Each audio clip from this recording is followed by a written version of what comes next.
What is going on, everyone? Greatest Hits here. This video is going to be a little bit different. I'm going to a friend's shop. The guy's name is Sean, and he owns it, and basically he tunes and modifies and fix LS engines and stuff like that. So I met him through another friend. His name's Landon, and he's a dirt track racer, and pretty cool. So I might put some content out for that as well, just to kind of mix it up a little bit on my channel. You know, I want to bring out some different content for you guys and just kind of show you what my friends are doing with their race cars. So yeah, it's gonna take me about 20-30 minutes to get there, and yeah, I'm just gonna see what he's doing, and we're just gonna hang out. Let's go.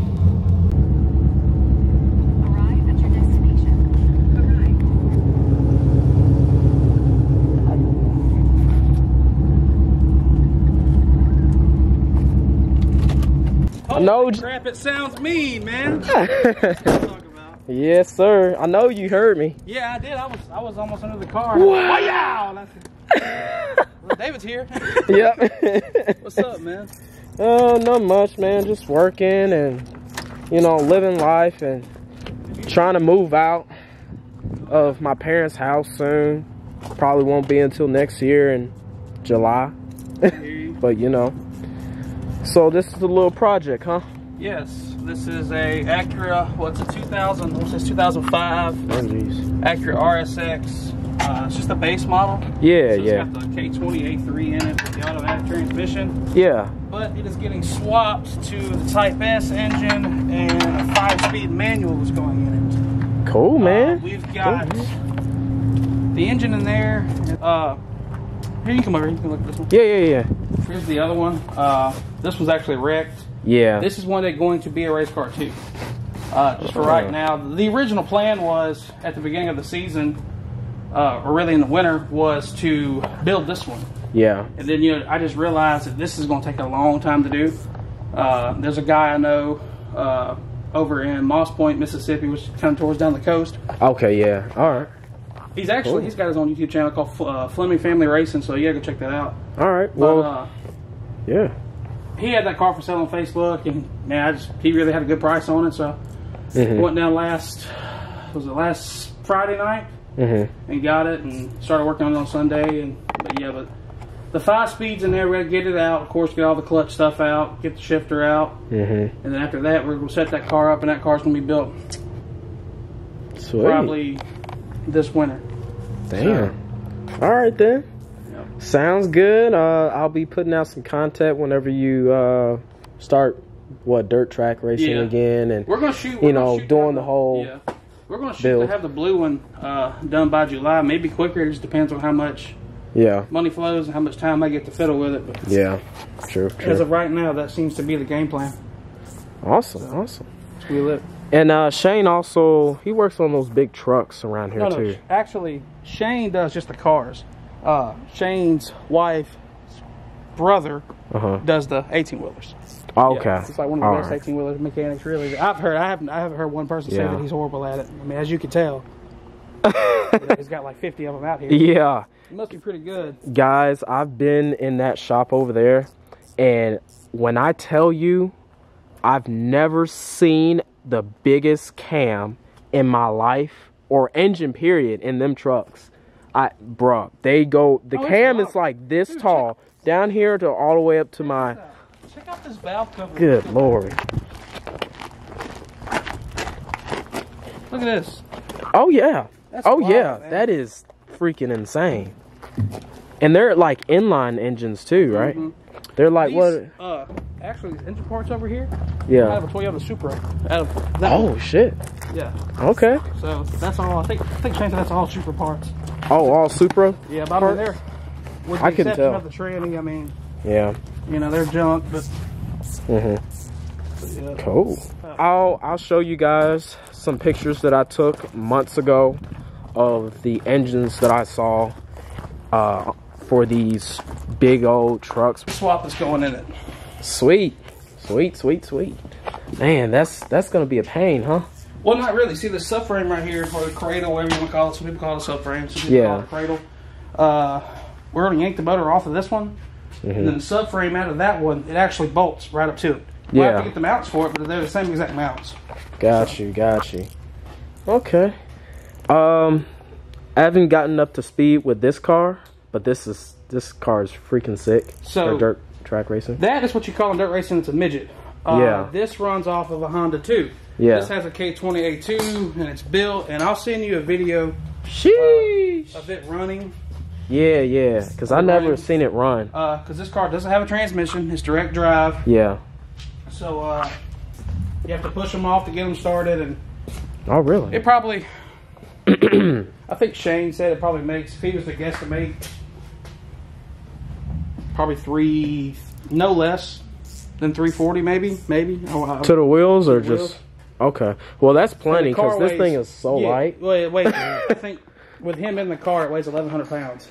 Yeah, it's kind of like my dad had a Honda Del Sol with a VTEC engine and everything, and that thing was like 2,000 pounds, so maybe 2,100 or something.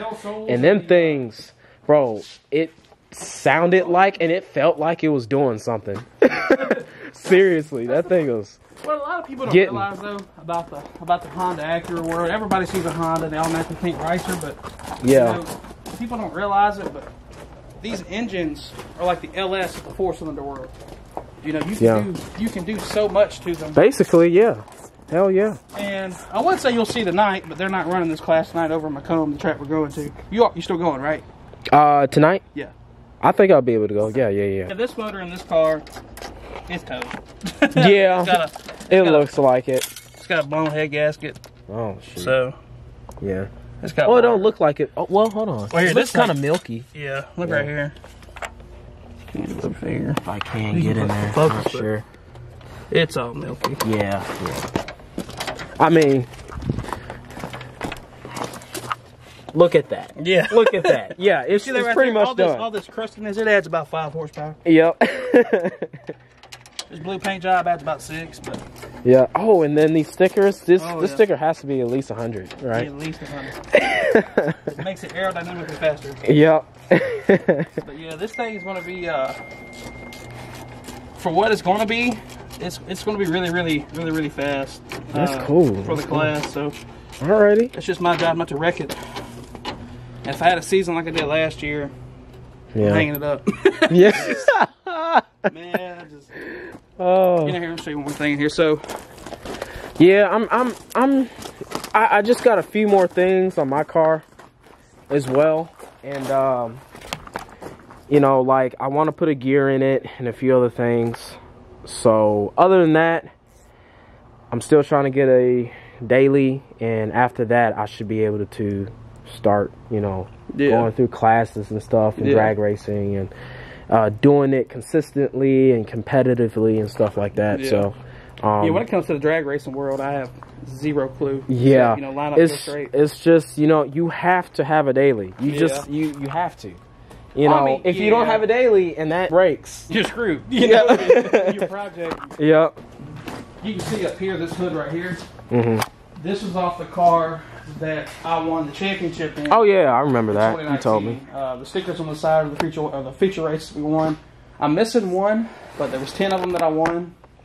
I'm not gonna lie, I got super lucky that year. I went to BFE, Alabama, and found a 1999 Nissan Maxima. Yeah, and got it here pretty much. Ended up lucking out, winning 10 races and winning the track championship. So that was pretty cool. That is awesome. Yeah. Something keeping the shop hold on to, but last year was just the opposite. You know, last year in general was straight up opposite, straight up bad for everybody. It'll humble you. Yeah. You have a season like that. You know, I raced, I think it was 15 total races. You know, we had 10 wins, 2/3, a second, and then 1 DNF over in Meridian. But you know, then you go to last year where I raced, I think it was 8 or 9 times, only won once, and I was leading, I think 5 of them, including a big race that I was competing for the win for down in Louisiana. Yeah. And it just seemed like, dude, every week something else broke. And I was well, that's the racing world, and it really sucks. But you know, I always tell everybody that, you know, when you're messing with a factory car, you are basically re-engineering the whole entire vehicle. If you're, you know, trying to modify your engine, your transmission, your suspension, interior, whatever, you're basically changing the geometry. Yeah, I mean, you got to whole think vehicle. You're pretty much taking a car that wasn't designed to do what it's doing, and making it do something it wasn't supposed to do. You know, like that car. You know, if we'd have run just a stock computer on it, it'd go into limp mode. You know, after 2 circuits, it'll go into limp mode. So, but yeah, I mean, you're right. You're 100% right. I mean, it's definitely not as simple as just taking an everyday driver and just taking off. You know. True that. True that. But yeah, 2020, not just the year, but the racing season as a whole, it just sucked, man. And we went down. It just wasn't it for anybody. It wasn't. It wasn't. There were some people that had a good year. Some people, but this is, and I had a fairly good year myself, minus racing season. It's just every week, man, something happened. Just every week. And then once we were racing over in Louisiana, and we were racing for, I think it was $2,000 a win. I want to say what it was. Don't quote me on that. But it was a 2-day show. Friday night, we won our heat race. Actually, won our heat race with half a track. So we started third in their big race. And I was right there battling with the leader. And there was like 4 or 5 laps to go. And I had finally passed her, but they had threw a caution. So in dirt track racing, if you pass somebody and you don't make it back to the flag stand, it counts the previous lap. So she was ahead of me in the previous lap. Wow, so man. If I would have passed her if I would have passed her and got back to the flag stand, I would have been leading the race. But there was, I think it was a girl spun out, got creamed, and you know they threw a red flag or whatever, trying to check on her and stuff like that. Yeah. You know, while I was up towards the front, really had the faster car, I thought, to win it. But I was sitting there on the red flag. I looked down at my temperature gauge. Temperature gauge was like 260. Next thing you know, coolant started pouring everywhere, and I was like, you know. And then I made a smart decision, but a dumb decision at the same time. I was like, you know what? There's 2 more races left of the year. They both pay good money. Just save your equipment. You know, don't tear it up. So I just pulled off the track, tucked my tail between my legs, and went home. I was really mad because I really did. Once I would have got by her, I felt like I would have been gone. Like it was just one of those cars where the track was just one lane, couldn't really pass. But if I would have got past, I felt like I would have checked out. But then we went to Pike County. Went to Pike County, which is where I'm going tonight to go watch. And golly, we changed tire sizes. You know, we were in 2nd gear with a bigger tire, then we went to 3rd gear with a super small tire. And man, the car just freaking flew. Oh my God, it flew. It's the fastest it's ever been in its life. Now, Pike County's a lot bigger racetrack though. But we went down there, and I was super fast for practice Friday night, or it was Friday night. And then I'll just be honest with you, I don't know if it was just the temperature or something. I just flat out sucked. I just looked like I never drove a car a day in my life. I couldn't get the handle on anything. And come feature time, I started mid-pack. And, you know, in dirt track racing, you never really want to start mid-pack, you know, because it's where all the chaos happens. And, of course, first corner, everybody tears a whole bunch of stuff up, and I get it tore up. So it's like, all right, whatever. So tuck my tail between my legs again. And then we go to Jackson, which is right down the street from here, literally half a mile right here on the left. And was super fast that night at practice. Tried the small tires down because I was running the bigger tires in 2nd gear down here. So I tried the smaller tires to see if it would work, and it worked like a charm. So we decided to keep the smaller tires on it and went out there and was 2 laps into the heat race, and then it was like it wasn't nobody's fault. Like it wasn't my fault. It wasn't the other car's fault. It was just one of those racing deals. Like I came out of the corner and she was on the high side. I didn't know she was there. And I came up, and then she didn't hit the brakes either. She could hit the brakes, like to save it, but like it's just racing. It happens. Like, I ain't got nothing against her. But like she just barely nipped me, and when she did, it hooked me straight into the wall, and it actually totaled the car. It totaled it, but I actually ended up finishing the race too, though. Dang. You know, it kept rolling, and I was like, I went up to the guy on the top. I was like, hey man, I was like, I can't get out. I was like, how's everything look? And he looks down, he's like, I'm like, all right. I hit that wall pretty hard. I was like, okay. I take back off, and as soon as I hit the gas, I mean, all the bolts on the rack were broke. The right front A-arm was all smashed in. The cradle actually shifted back into the car. But ended up finishing 2nd, though, in that heat race. Sweet. But then we went home that night, and she was just tore up. And nothing I could do about it. Then I sold it. Yeah. Well, that's really cool, man. I like that. You know, that's a reminder that you've made accomplishment. Yeah, it is. I was telling him, I think it was yesterday, I told him, I said, this year we're not going to chase no track championships, so we're chasing checks.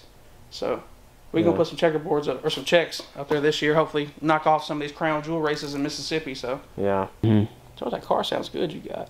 I haven't heard it since you You know, hey, I don't know what it is, but I'm accustomed to the sound now. Yeah, for real. I can hear you all the way down there. When you revved it, it literally reverbed off the car. Really? Yeah.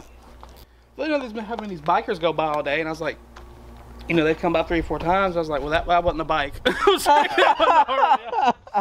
oh, that could be with David. I was like, that definitely was not a bike. Yeah, this is a straight up, like, it sounds like a race car, but I promise you, it will be a race car, but it's going to be a street car too. So it's going to be it's going to lean more towards race car.